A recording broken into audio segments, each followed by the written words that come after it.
여러분 안녕하십니까?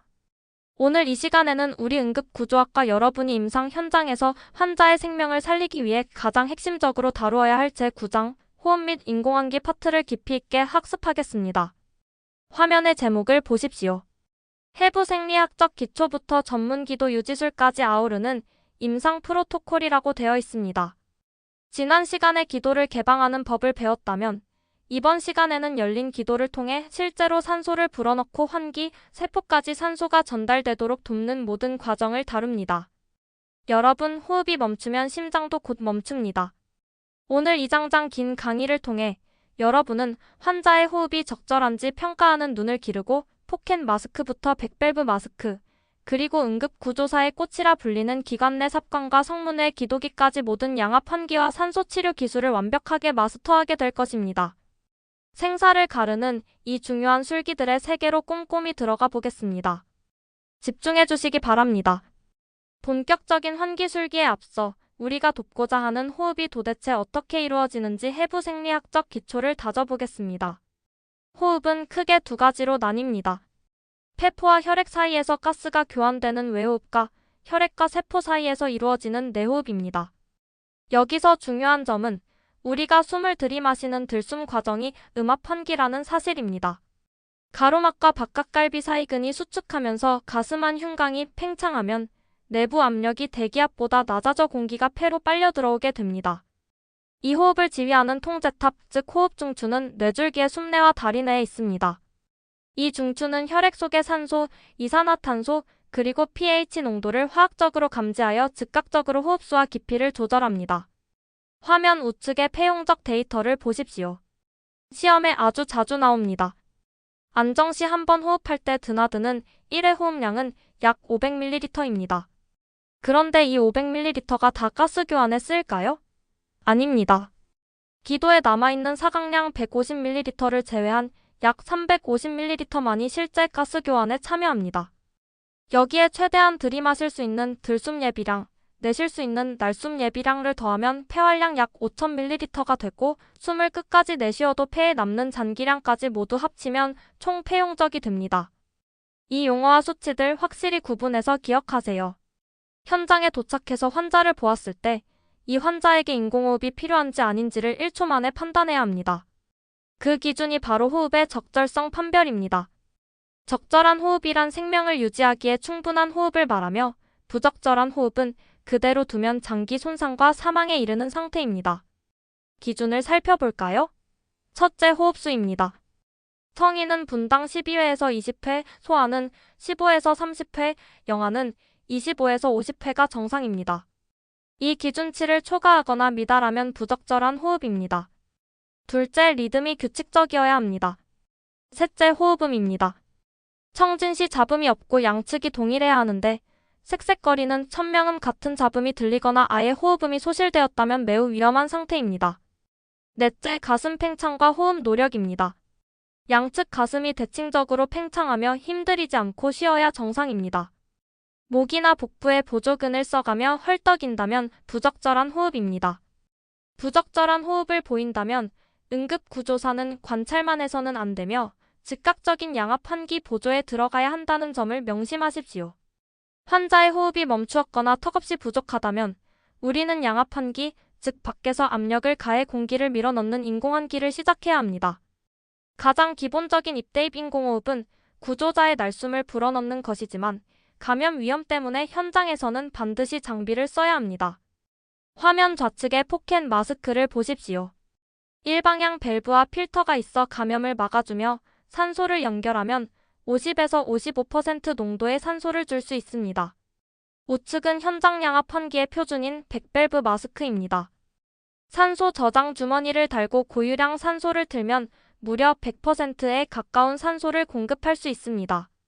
여기서 헷갈리기 쉬운 부분입니다. PVM의 용적은 1.5L로 아주 큽니다. 이걸 끝까지 꽉 쥐어짜면 절대 안 됩니다.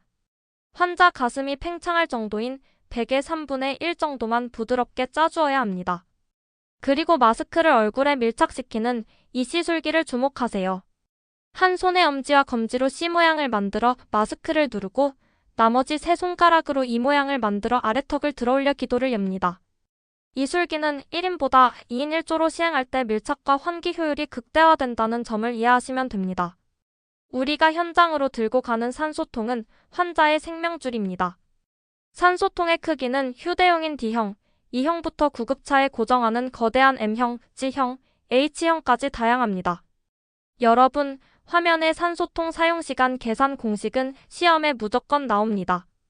공식은 이렇습니다. 현재 압력 PSI-2 100 PSI 곱하기 상수 나누기 요속입니다. 여기서 왜 이 100을 뺄까요? 바닥까지 긁어쓰지 않기 위한 안전 잔류량입니다. 산소통 압력이 이 100 PSI 이하로 떨어지면 압력이 불안정해지고 불순물이 섞일 수 있어 절대 사용 금지입니다. 각 산소통의 상수는 D형 0.16, E형 0.28, M형 1.56 등 정해져 있으니 대입해서 계산하시면 됩니다. 산소는 약물이자 폭발물입니다. 고압 산소통 주변에서는 화기를 엄금해야 하며 점막 건조를 막기 위해 가습기를 쓸 때는 감염을 막기 위해 반드시 멸균 증류수를 써야 합니다. 또한 만성 폐쇄폐질환 환자에게 고농도 산소를 무분별하게 투여하면 호흡 중추가 억제되어 치명적인 고탄산혈증에 빠질 수 있으므로 각별히 주의해야 합니다. 환자의 상태에 따라 알맞은 산소 투여 기구를 선택하는 스펙트럼입니다. 구분해서 기억하세요. 첫째, 코삽입관입니다. 분당 16리터로 투여하며 21에서 44%의 산소를 줍니다. 1리터를 올릴 때마다 산소 농도가 약 3에서 4%씩 증가하죠. 가벼운 호흡 곤란했습니다. 둘째, 단순 안면 마스크입니다. 분당 6에서 10리터로 40에서 60%의 산소를 줍니다. 여기서 중요한 점. 환자가 내쉰 이산화탄소를 마스크 밖으로 날려보내기 위해 반드시 유속을 5리터 이상으로 유지해야 합니다. 셋째, 부분 제호흡 마스크입니다. 분당 6에서 10리터로 60에서 90%를 주며 일방향 밸브가 없어 환자의 날숨 일부가 저장 주머니로 들어갑니다. 넷째, 가장 중증 환자에게 쓰는 비제호흡 마스크입니다. 분당 10에서 15리터의 고유속을 틀어주며 일방향 밸브가 달려있어 환자의 호기가 주머니로 들어가는 것을 완벽히 차단합니다. 무려 95에서 100%의 최고 농도 산소를 투여할 수 있습니다. 마지막으로 벤튜리 마스크는 주로 COPD 환자에게 24에서 60% 사이의 아주 정확한 농도의 산소를 세밀하게 타겟팅해서 줄 때 사용한다는 점을 꼭 기억하십시오.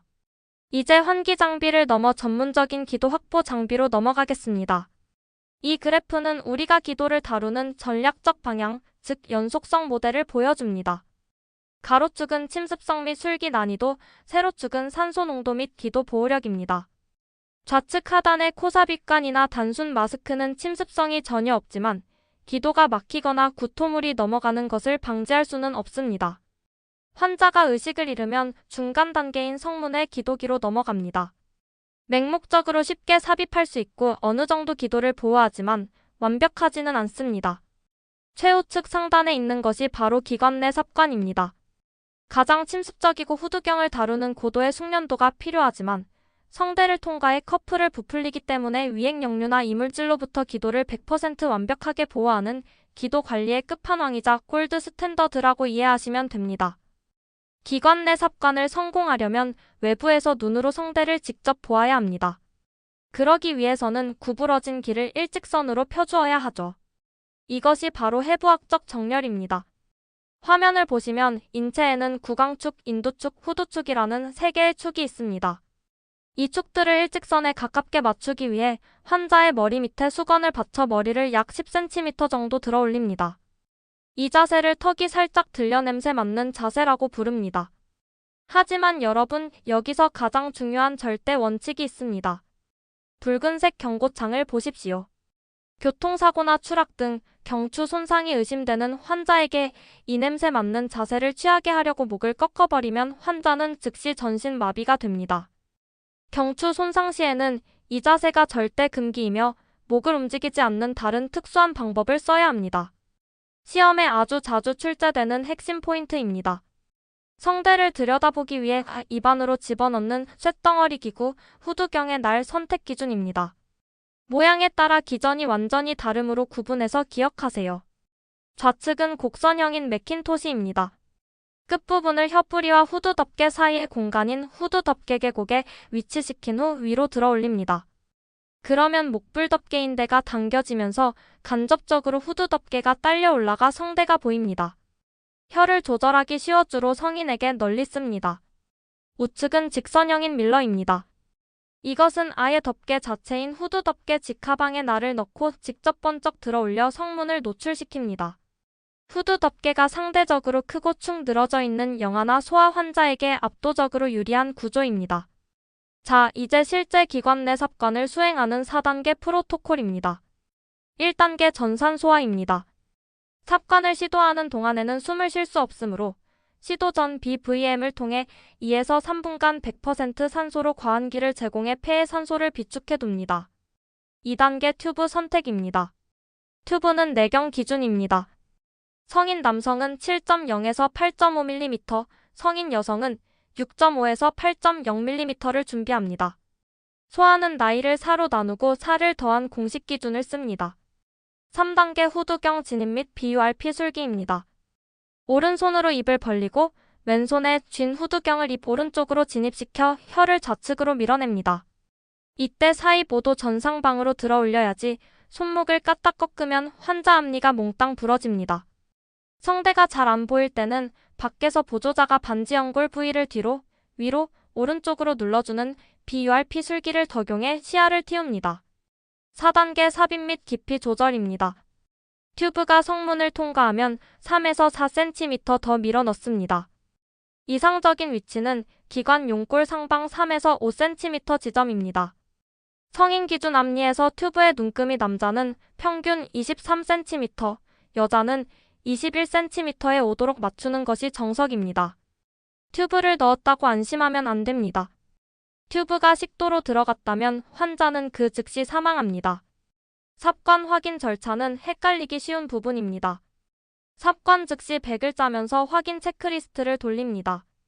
1차 청진기로 양측 폐에서 씩씩거리는 환기음이 들리는지, 그리고 가장 중요한 상복부에서는 소리가 안 들리는지 확인합니다. 만약 배에서 꾸르륵 소리가 난다면 즉시 튜브를 뽑고 BVM 환기로 돌아가야 합니다. 2차 가장 확실한 방법인 호기말 이산화탄소 분압 측정기를 달아 파형이 제대로 나오는지 봅니다. 3차 튜브 내에 수증기 응결이 생기는지 보고 식도 탐색 도구를 활용합니다. 모든 확인이 끝났다면 커프에 18에서 25mm 머큐리 압력으로 공기를 넣어 기도를 밀폐시킵니다. 너무 세게 넣으면 기관 점막이 괴사하므로 초과 금지입니다. 마지막으로 환자가 깨물지 못하게 물림 보호대나 OPA를 끼우고 단단히 고정합니다. 기관 내 삽관에 실패했거나 신속한 투입이 필요할 때 사용하는 성문의 기도요직이 3대장입니다. 첫째, 아이겔입니다. 이거 시험의 단골입니다. 열가소성 엘라스토머 재질이라 환자 체온에 의해 부드럽게 밀착되므로 공기를 주입할 필요가 전혀 없습니다. 삽입 속도가 가장 빠르고 깨물림 방지 기능까지 내장되어 있어 총각을 다투는 심정지 현장에서 아주 최적의 장비입니다. 둘째, 후드 마스크입니다. 숟가락처럼 생긴 팽창형 커프가 성문 상부를 넓게 덮어 막아버리는 구조입니다. 종류로는 클래식과 위관 삽입이 가능한 프로실, ETI 유도용인 패스트트랙 등 종류가 다양합니다. 셋째, 후드 튜브입니다. 이것은 커프가 무려 2개입니다. 맹목적으로 밀어 넣으면 끝부분은 식도를 막고 위쪽 커프는 구인두를 밀폐시켜 그 사이 구멍으로 공기를 쏴주는 방식입니다. 환자의 키에 따라 노란색, 빨간색 등 색상 코드로 사이즈를 선택한다는 점을 잊지 마십시오. 전통적인 후두경은 혀와 턱을 직접 들어 올려야 했지만 해부학적 맹점을 극복하기 위해 첨단 장비인 비디오 후두경이 도입되었습니다. 카메라가 달려있어 모니터 화면으로 시야를 공유하며 간접적으로 성문을 확인합니다. 펜탁스 에어웨이 스코프는 튜브가 지나가는 길이 이미 만들어져 있어 모니터의 타겟 표시를 성문 중앙에 맞추고 튜브를 쓱 밀어넣기만 하면 되는 방식입니다. 글라이드 스코프는 전용 곡선형 날을 쓰며 튜브 안에 단단한 특수 속심을 꽂아 넣고 각도를 조절하며 화면을 보고 삽입합니다. 이 두 장비의 가장 강력한 공통 장점은 무엇일까요? 목을 뒤로 젖히는 냄새 맡는 자세를 취할 수 없는 경추 손상 환자나 구강 구조가 기형인 환자에게 목에 과신전 없이 아주 극적으로 유용하게 쓰일 수 있다는 점입니다. 오늘 강의의 마지막이자 현장에서 발생할 수 있는 가장 치명적인 딜레마 상황입니다. 외상 현장입니다. 기도를 열어야 하는데 경추 손상이 의심됩니다. 이때는 기존의 모든 규칙을 무시하는 룰 오버라이드가 발동됩니다. 목을 젖히는 냄새 맡는 자세는 절대 금지입니다. 대신 철저하게 도수축 정렬 유지 프로토콜을 따라야 합니다. 응급구조사 한 명은 삽관이 끝날 때까지 아무것도 하지 않고 환자 머리 측면에서 머리와 목을 일직선으로 단단히 붙잡고 고정만 합니다. 다른 응급구조사가 위에서 비디오 후두경 같은 기구를 활용하여 목의 움직임을 원천 봉쇄한 채로 조심스럽게 삽관을 진행합니다. 삽관이 성공해도 손을 떼면 안 됩니다. 환자의 전신이 긴 척추 고정판에 완벽히 결박되고 머리 고정대가 채워질 때까지 수동 고정과 환기를 유지해야 합니다. 여러분, 외상 환자에게 기도 유지는 살얼음판을 걷는 것과 같습니다. 오늘 배운 이 섬세하고 과학적인 환기 및 삽관 프로토콜들이 현장에서 여러분의 손끝을 통해 환자의 생명을 되살리는 숭고한 숨결이 되기를 바랍니다. 장시간 대단히 수고 많으셨습니다. 이것으로 제9장 호흡 및 인공환기 강의를 모두 마치겠습니다. 감사합니다.